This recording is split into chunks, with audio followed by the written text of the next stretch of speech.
The year is 1565. The place is a barren, sun-scorched rock in the middle of the Mediterranean Sea. To the casual observer, this island looks worthless, a slab of yellow limestone where nothing grows but dust and thorns. But in the summer of 1565, this rock became the most important place on Earth. In the history of warfare, there are battles fought for land, and there are battles fought for gold. But this was a battle for extinction. On one side stood the Ottoman Empire, the undisputed superpower of the age.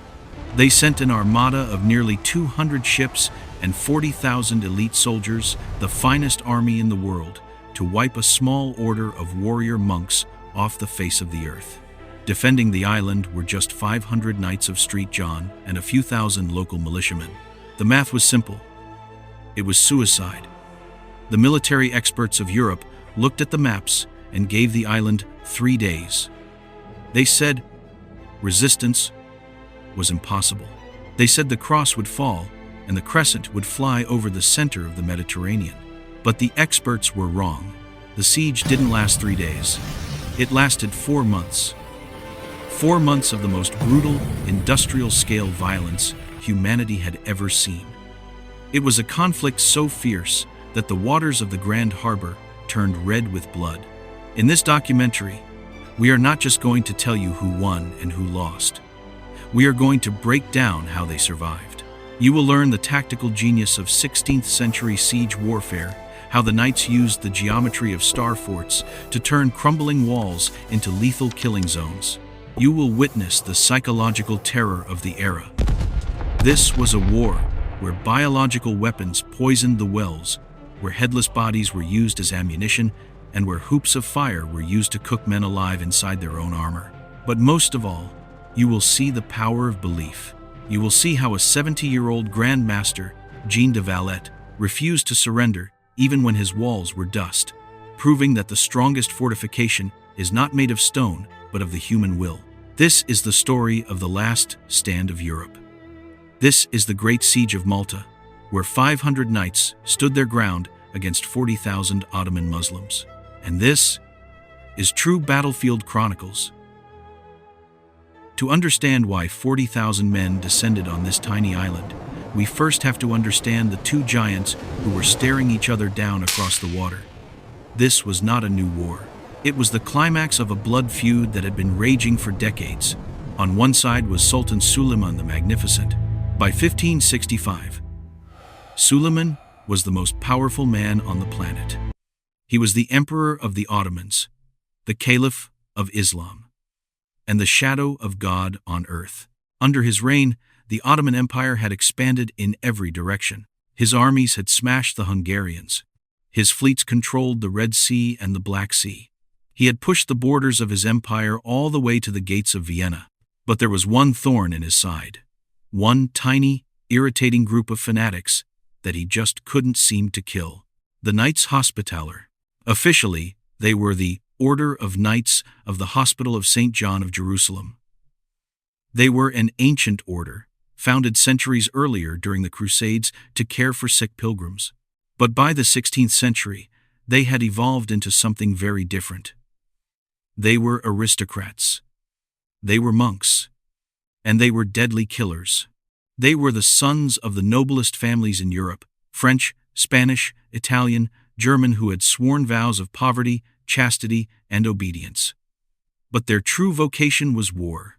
They considered themselves the soldiers of Christ, sworn to fight the infidel wherever they found him. But to the Ottomans, they were simply pirates.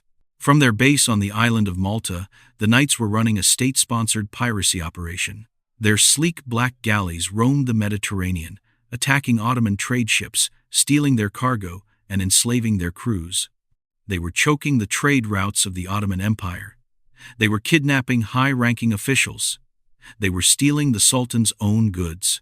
For Suleiman, this was personal. 40 years earlier, in 1522, a young Suleiman had defeated these same knights at their previous home on the island of Rhodes. It had been a long, bloody siege, but the Sultan had won. In a moment of mercy, a decision he would regret for the rest of his life, he had let the surviving knights leave Rhodes alive. He let them sail away, thinking they would fade into history. He was wrong. The knights didn't disappear. The Holy Roman Emperor, Charles V, gave them a new home, the Maltese archipelago. It was a poisoned gift. Malta was dry, barren, and lacked natural resources. But it had one thing that mattered: the Grand Harbor. It was one of the deepest, most defensible natural harbors in the world.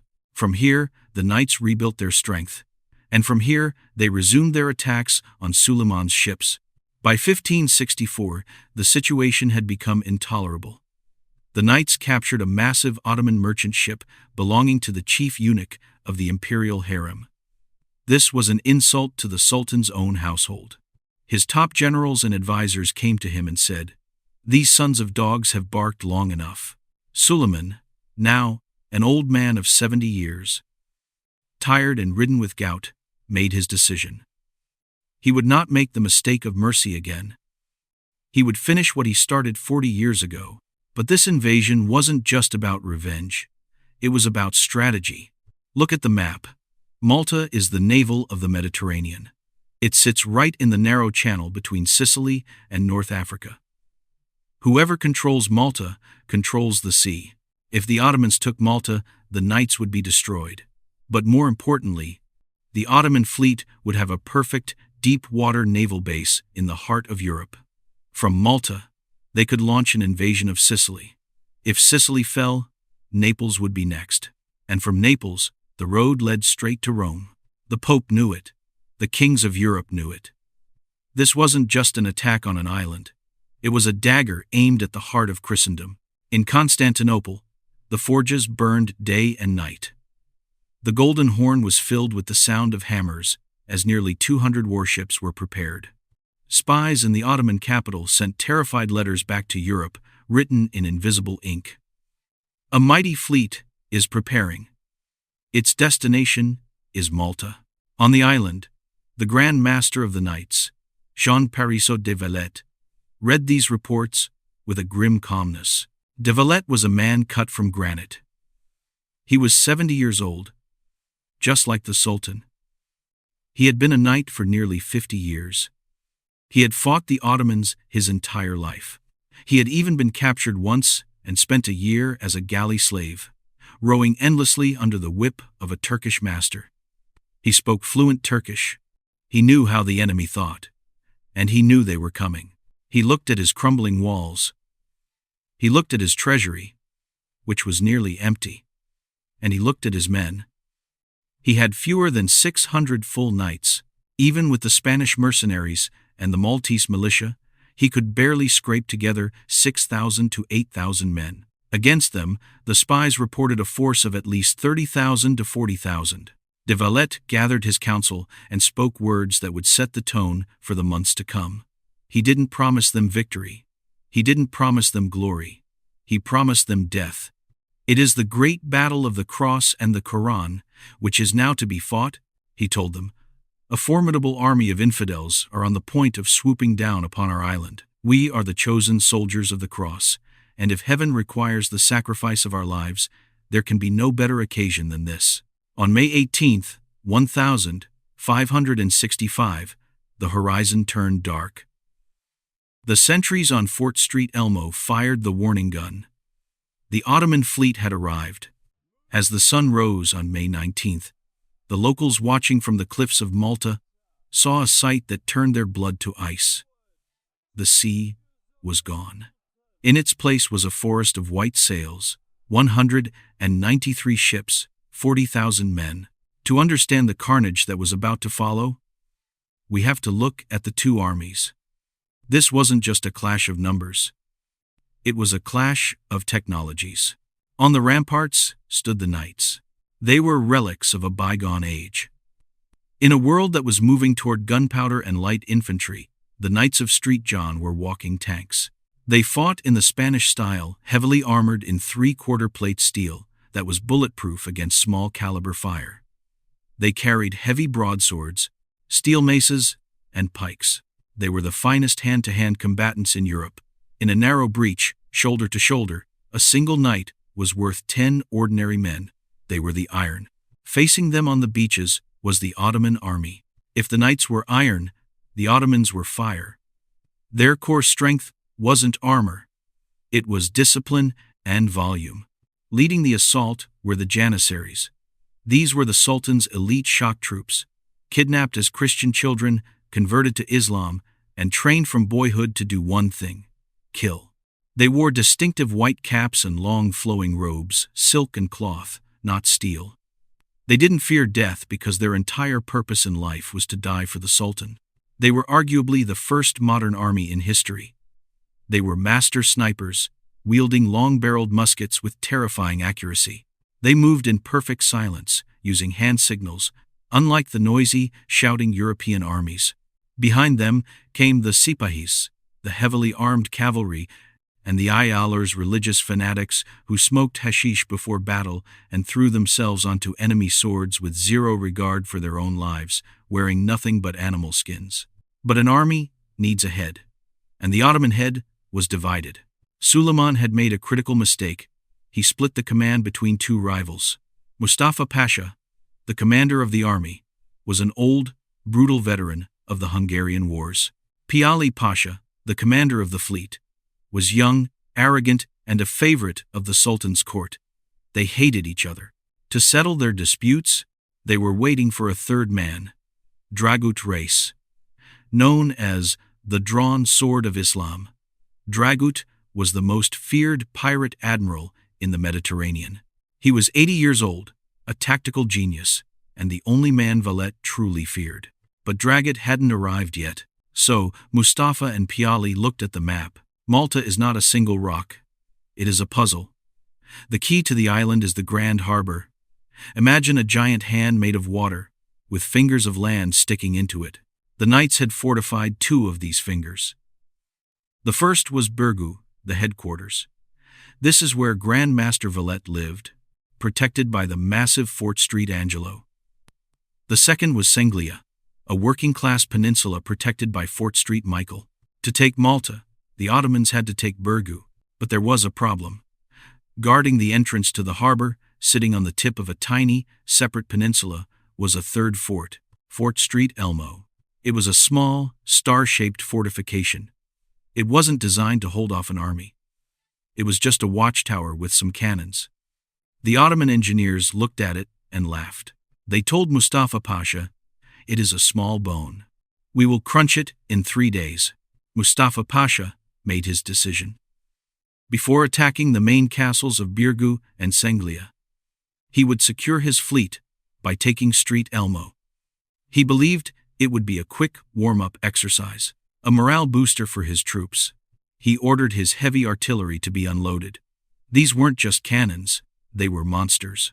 The Ottomans were the masters of siege artillery. They dragged massive basilisks onto the ridge guns that fired stone balls weighing up to 160 pounds.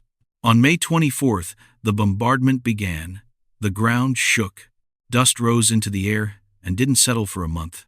Inside the tiny Fort Street Elmo, a garrison of roughly 100 knights and 500 soldiers huddled under the stone arches. They knew they were the bait. They knew they had been sent there to die, to buy time for the main forts to reinforce. Grand Master Valette watched from across the harbor. He knew Street Elmo was doomed. He just needed it to hold for a week. Maybe 2. He had no idea that the small bone of Street Elmo would choke the Ottoman Empire. The bombardment of Street Elmo began with a fury that shook the foundations of the island.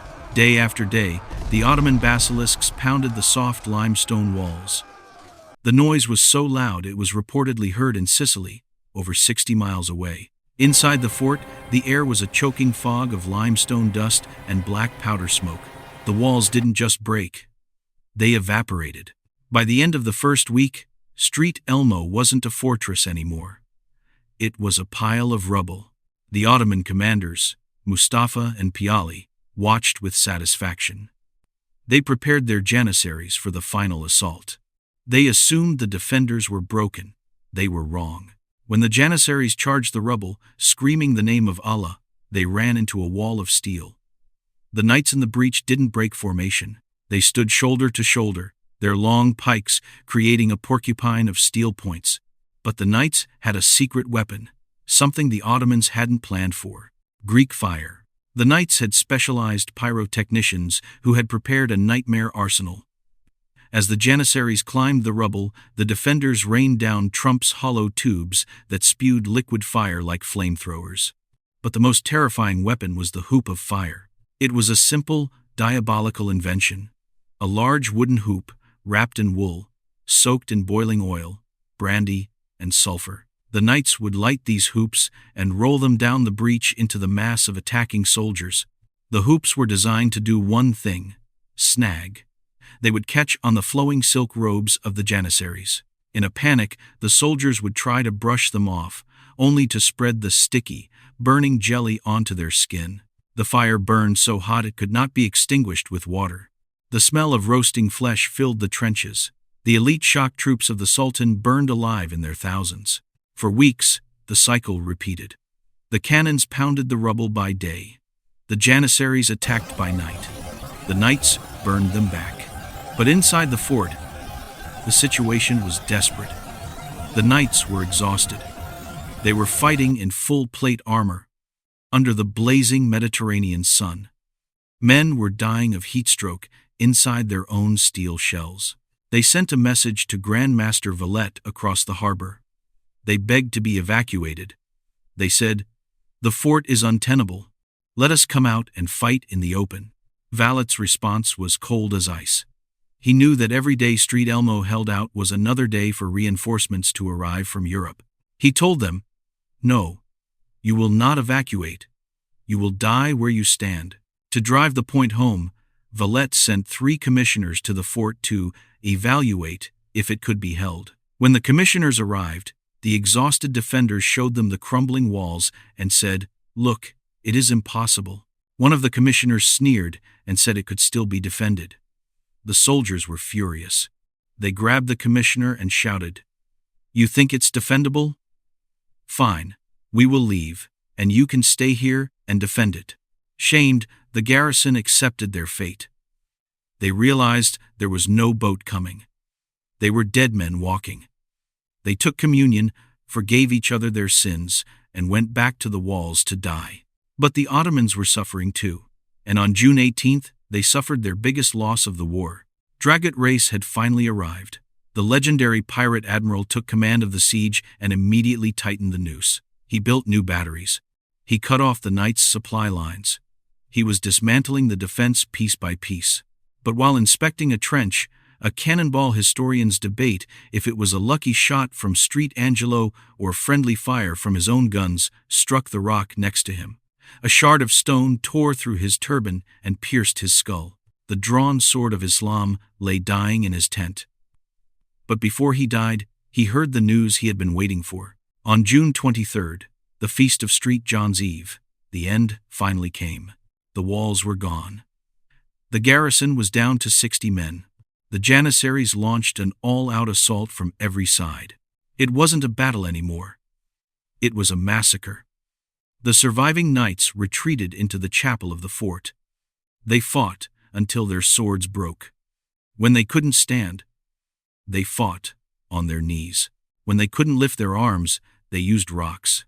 By midday, the Ottoman flag was flying over the ruins of Street Elmo. Mustafa Pasha walked through the carnage. He had won, but the cost made him sick. To take this tiny, insignificant, small bone, he had lost 8,000 men. That included his best Janissaries and his master tactician, Dragut.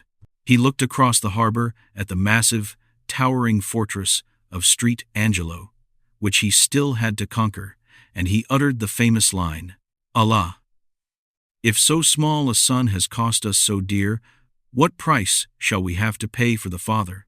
His frustration turned to rage. He wanted to send a message to Valette. He ordered his men to find the bodies of the knights, the leaders of the defense.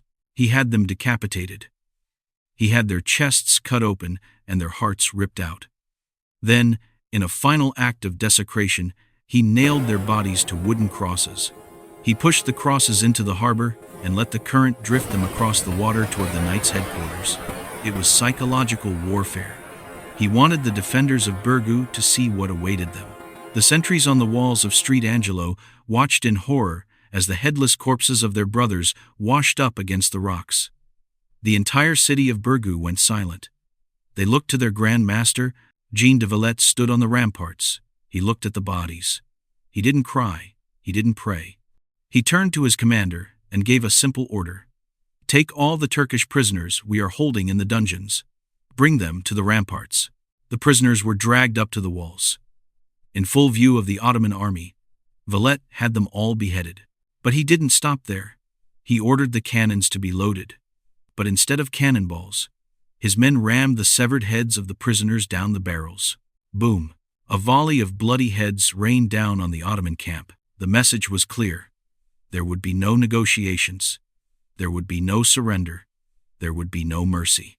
The siege had only just begun. With Street Elmo gone, the Ottoman fleet could finally sail into the safe waters of Marsamset harbor. They were now parked right next to the knights' main fortresses, Burgu and Senglia. Mustafa Pasha was done playing games. He knew he was running out of time. It was July. The heat was unbearable. Disease was starting to rip through his camp: dysentery, typhoid, fever. His soldiers were dying by the hundreds without firing a shot. He needed to end this quickly. He decided to launch a two-pronged attack. He would hammer Burgu from the land, and he would launch a massive amphibious assault on Senglia from the sea. But first, he tried to break them psychologically. The Ottomans began a campaign of terror. They knew the knights' water supply was limited. So, Ottoman engineers crept up to the outer cisterns and springs surrounding the forts. They threw in dead animals, rotting entrails, and poison herbs. They wanted to force the defenders to surrender or die of thirst. But Valette had prepared for this. He had built massive underground cisterns inside the limestone rock. The knights were drinking cool, clean rainwater while the Ottomans were drinking stagnant, disease-ridden sludge from the marshes. Frustrated, Mustafa ordered the great assault on the peninsula of Senglia. This was a logistical masterpiece. Mustafa wanted to attack Senglia by sea, but the knights had blocked the harbor entrance with a massive iron chain. So, Mustafa did the impossible. He ordered his men to drag 80 heavy boats overland, across Mount Sybaris, and drop them into the inner harbor behind the chain. It was a brilliant surprise attack. On the morning of July 15th, the defenders of Senglia looked out and saw a fleet of boats charging at them from a direction that should have been safe. Leading the charge were the Ayalars, the hashish eaters. These religious fanatics stripped naked, screaming prayers, and threw themselves at the sea walls. Behind them came the elite Janissaries in boats. The fighting was primal. It wasn't about tactics anymore. It was a brawl. The knights couldn't use their cannons effectively because the boats were too close. So, the battle moved into the water. Knights in half armor jumped into the sea to fight Janissaries in waist-deep water. Men drowned, grappling with each other. The water turned a murky, opaque red. But Mustafa had a secret weapon in reserve. He had built a floating bridge made of barrels and planks. He sent a wave of 1,000 Janissaries running across this bridge to storm the breach. It looked like the end for Senglia, but Grand Master Valette had a secret of his own. Hidden at the water level of Fort Street Angelo was a battery of cannons that the Ottomans hadn't spotted. As the Janissaries crowded onto the floating bridge, Valette gave the signal. The hidden battery opened fire. It wasn't a bombardment, it was an execution.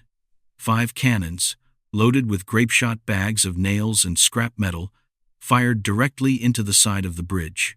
The effect was instantaneous. The bridge shattered. Hundreds of Janissaries were shredded or thrown into the water to drown in their heavy robes. The surprise attack had turned into a slaughter. Mustafa watched his elite troops floating dead in the harbor. He had thrown everything at them. Poison, boats, bridges, and the knights were still standing. But the Ottomans were relentless. If they couldn't take the fort by trickery, they would take it by force. They focused all their artillery on the land walls of Burgu. For weeks, the pounding never stopped. Day and night. Boom. Boom. Boom. The civilians inside Birgu, men, women, and children, lived in a constant state of earthquake. But they didn't cower. The women of Malta became legends during these weeks. While the men fought on the walls, the women and children repaired the breaches behind them. They carried stones. They brought food. And when the Janissaries attacked, the women stood on the walls and threw rocks and boiling water. One historical account tells of a Maltese woman who saw her husband decapitated by a cannonball. Instead of fleeing, she picked up his sword, stood in the breach, and fought until she was cut down. This was total war. By August, the situation was critical. The walls of Birgu were practically gone. The Ottomans had dug mines underneath the fortifications. On August 7th, Mustafa launched a massive coordinated attack. 12,000 men charged the walls of Birgu, while another army attacked Senglia. The knights were stretched to the breaking point. The Ottoman flag was actually planted on the ramparts of Birgu. The defenders looked at each other with hopelessness. This was it. The line was breaking, and then a miracle happened. Suddenly, the Ottoman retreat trumpets sounded. The Janissaries, confused, stopped fighting and ran back to their camp. The knights were bewildered. Why had they retreated? They were winning. It turned out that a small cavalry force from the inland capital of Medina, a tiny group of reserves the knights had left behind, had raided the Ottoman camp while the army was busy attacking. They burned the tents, killed the wounded, and destroyed the supplies. Mustafa Pasha, seeing the smoke rising from his own camp, thought a massive Christian relief army had finally arrived from Sicily. He panicked and pulled his troops back to defend his rear. There was no relief army. It was just a raid. But that mistake bought the knights another day of life. But Mustafa would not be fooled again. He knew the knights were hanging by a thread. He prepared for one final, crushing blow. He decided to target the strongest part of the wall, the post of Castile. He would dig a mine under it, blow it sky high, and walk through the dust to victory. The end was near. It was August 18th. The siege had been raging for 3 months. The heat was hallucinogenic. The stench of thousands of unburied bodies in the no-man's land between the trenches made the air almost unbreathable. Both sides were running on fumes. The Ottomans were dying of dysentery. The knights were dying of exhaustion. But Mustafa Pasha had one card left to play. For weeks, his sappers miners recruited from the Balkans had been digging a tunnel deep beneath the main bastion of Castile. They worked in silence, inching their way through the limestone, right under the feet of the knights standing on the wall. At noon, while the defenders were eating their meager rations, Mustafa lit the fuse. The explosion was apocalyptic. A massive section of the Castile bastion didn't just crumble, it was launched into the sky. The shockwave knocked men flat hundreds of yards away. Before the dust could even settle, the Ottoman drums began to beat. This was it. The hole in the wall was wide enough for 20 men to march through abreast. The Janissaries, waiting in the trenches, surged forward. There was no wall to stop them. No moat. Just a cloud of dust and a clear path into the heart of the city. Panic began to spread among the defenders. They looked at the gaping hole. They looked at the thousands of screaming enemy soldiers rushing toward it. Some of the militia began to fall back. They thought the city was lost. And this is the moment where the history of Europe turned. Grand Master Jean de Valette was praying in the chapel when the explosion hit. He didn't ask for a status report. He didn't call a council of war. He grabbed a pike. Without putting on his helmet, the 71-year-old man ran out of the chapel and charged straight toward the breach. He didn't run away from the danger. He ran into the center of it. His commanders were terrified. They chased after him, grabbing his arms, begging him to go back to safety. They shouted, "Monseigneur, you are the head of the order. If you die, everything is lost. Go back." Valette shook them off. He pointed his pike at the oncoming Janissaries and shouted, "Is this not the best place for an old man to die, fighting for his God and his brothers?" Seeing their Grand Master, this ancient, white-bearded man, fighting hand-to-hand with the enemy, shamed the defenders. The panic vanished. it was replaced by a cold, fanatical fury. Knights who were wounded, men who could barely stand, grabbed their swords and ran to stand beside him. The fighting in the breach was savage. It wasn't a battle of maneuvers. It was a meat grinder. The Janissaries fired their muskets at point-blank range. The knights threw rocks, grenades, and wildfire. Valette was hit. A grenade exploded near his leg, filling it with shrapnel. He collapsed. His nephews pulled him up, trying to drag him away. He pushed them aside. He refused to leave the line. He pointed at the Ottoman standards waving in the smoke and said, "I will not withdraw so long as those banners wave." The Ottomans couldn't understand it.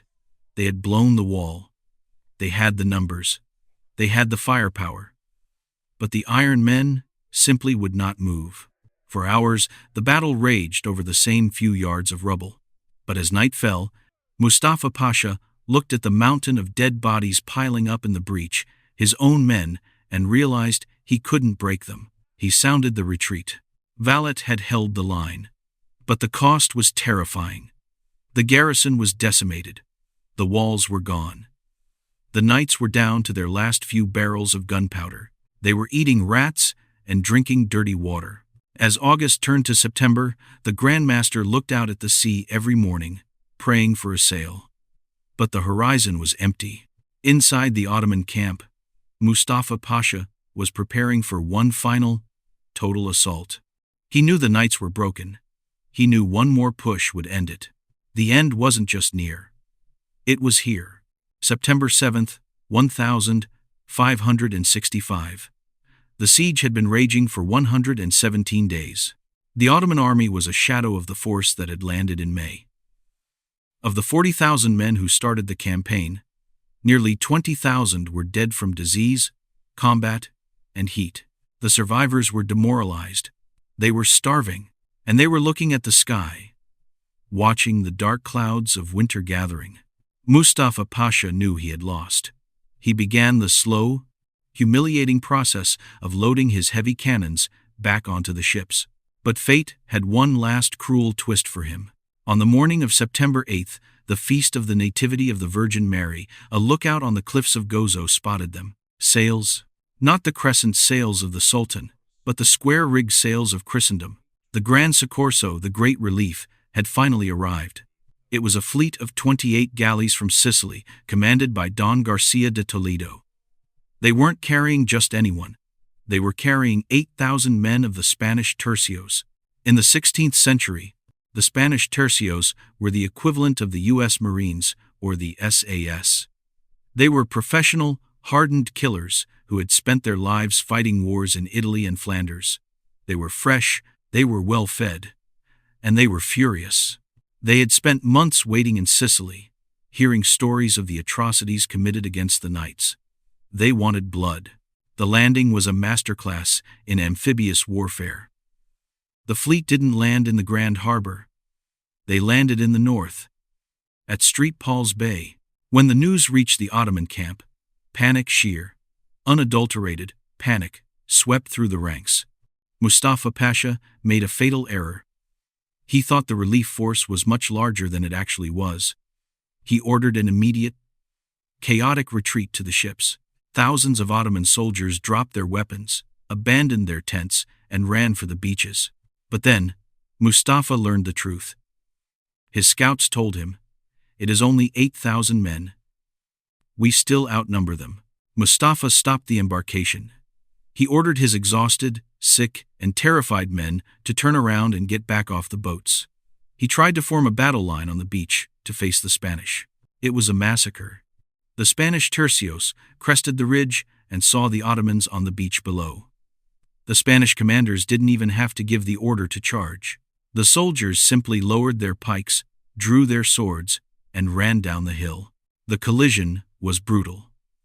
The Ottomans, weak from 4 months of dysentery and starvation, couldn't stand against the fresh Spanish infantry. The Ottoman line shattered instantly. The water of Street Paul's Bay turned into a slaughterhouse. Desperate Ottoman soldiers tried to swim to their galleys. The knights, seeing their rescuers, sallied out of Burgu and joined the fight. chasing their tormentors into the sea. It is said that the bodies were so thick in the water that the Spanish soldiers could walk out to the ships without getting their boots wet. By the evening of September 11th, the last Ottoman ship weighed anchor and fled into the mist. They left behind their heavy siege guns. They left behind their tents, and they left behind nearly 30,000 dead bodies rotting in the Maltese sun. The invincible army of Suleiman the Magnificent had been broken by a rock, a few hundred monks, and the will of one old man. The silence that fell over Malta in mid-September was deafening. Grand Master Valette walked through the ruins of his city. He was limping. He was 71 years old, and he had spent 4 months on the front lines of hell. He looked at the few surviving knights. Out of the original 600, less than 200 were left alive, and almost all were wounded. They were ragged, starving, and bloody. But they were the victors. The Great Siege of Malta wasn't just a battle, it was a turning point in human history. It broke the myth of Ottoman invincibility. For a century, the sultans had swept across the map, undefeated. But on this rock, they had broken their teeth. Europe exploded in celebration. Bells rang in London. Te Deums were sung in Rome. Queen Elizabeth I of England, a Protestant who usually hated the Catholic knights, ordered a salute fired from the Tower of London, saying, "If the Turks should prevail against the Isle of Malta, it is uncertain what further peril might follow to the rest of Christendom." Suleiman the Magnificent was furious. When he heard the news, he reportedly threw his turban to the ground and shouted, "My armies are triumphant only when I am with them." He began planning a new invasion for the following year, vowing to lead it himself. But before he could return, the old sultan died. The invasion never came. Jean de Valette became a living legend. Kings and emperors sent him gold and gifts, but Valette didn't use the money for himself. He looked at the barren Mount Sybaris, the hill where Street Elmo had fallen, and he said, "We will build a new city here, a city built by gentlemen, for gentlemen." He laid the first stone of the new capital himself. He named it Valette. Today, if you visit Malta, you can still see the massive limestone walls of Valette rising out of the sea. They are the strongest fortifications ever built, a testament to the lesson learned in 1565. Buried deep beneath the city, in the crypt of St. John's Co-Cathedral, lies the body of Jean Parisot de Valette. He rests surrounded by the brave knights who fell beside him. They were outnumbered 40-1. They were abandoned by the world. But when the smoke cleared, the crescent had faded, and the cross was still standing. This has been a production of True Battlefield Chronicles. If you enjoyed this deep dive into history's greatest last stand, please subscribe and turn on notifications. And let us know in the comments, which impossible battle should we cover next? Until then, hold the line.